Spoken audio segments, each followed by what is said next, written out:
Lower back pain में अब मैं साइटिका में आऊँगा, क्योंकि साइटिका की प्रॉब्लम बहुत लोगों को होती है, खासकर कि जो हमारे किसान भाई बहन होते हैं, जो भी है, जो मजदूरी कर रहे हैं। यार नेता टाइप आधा काम मत करो, सब्सक्राइब के साथ बेल आइकॉन भी दबाओ।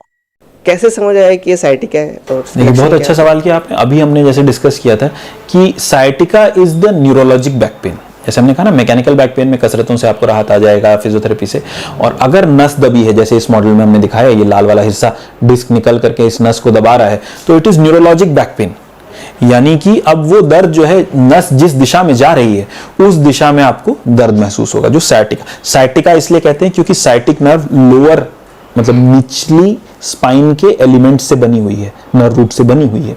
तो वो नर्व रूट जब कंप्रेस होते हैं तो हमको पूरे जांग से लेके टांग तक झिनझिनी, सूनापन, खिंचाव, कई बार ऐसा लगता है पैर भारी हो गए हैं, हम कुछ दूर चले और फिर लगता है अरे पैर भारी हो गया, अब नहीं उठेंगे, थोड़ी देर बैठते हैं तब फिर आराम आता है। इसे कहते हैं न्यूरोजेनिक क्लॉडिकेशन, मतलब काम कुछ देर बाद पैरों का काम कर देना बंद करना।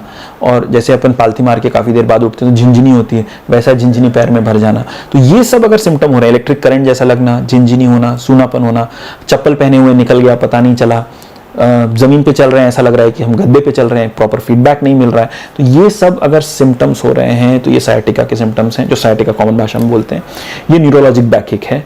इस स्थिति में आप मान के चलिए ज्यादातर समय डायग्नोसिस एमआरआई से कंफर्म हो जाएगी, ज्यादातर समय इसमें ऑपरेशन लगेगा। वही मैंने जैसे पहले भी बताया था, कुछ केसेस में जहां पे कंप्रेशन उतना ज्यादा नहीं है, कुछ वक्त के बाद डिसडेसिकेट हो जाती है, यानी सूख जाती है, श्रिवल अप हो जाती है, और नसों को विशेष दवाइयां दे करके टॉलरेंट हम बना लेते हैं। उस स्थिति में मरीज को राहत आ जाती है और सर्जरी टल सकती है। तो जनरली फर्स्ट इंस्टेंस पे हम कभी सर्जरी एडवाइज नहीं करते हैं। We give trial of medical management for 3 to 6 weeks, 3 से 6 हफ्ते। अगर वर्सनिंग नहीं हो रही है और कुछ भी इंप्रूवमेंट मिल रहा है तो हम मरीज को ट्रायल ऑफ मेडिकल मैनेजमेंट करते हैं।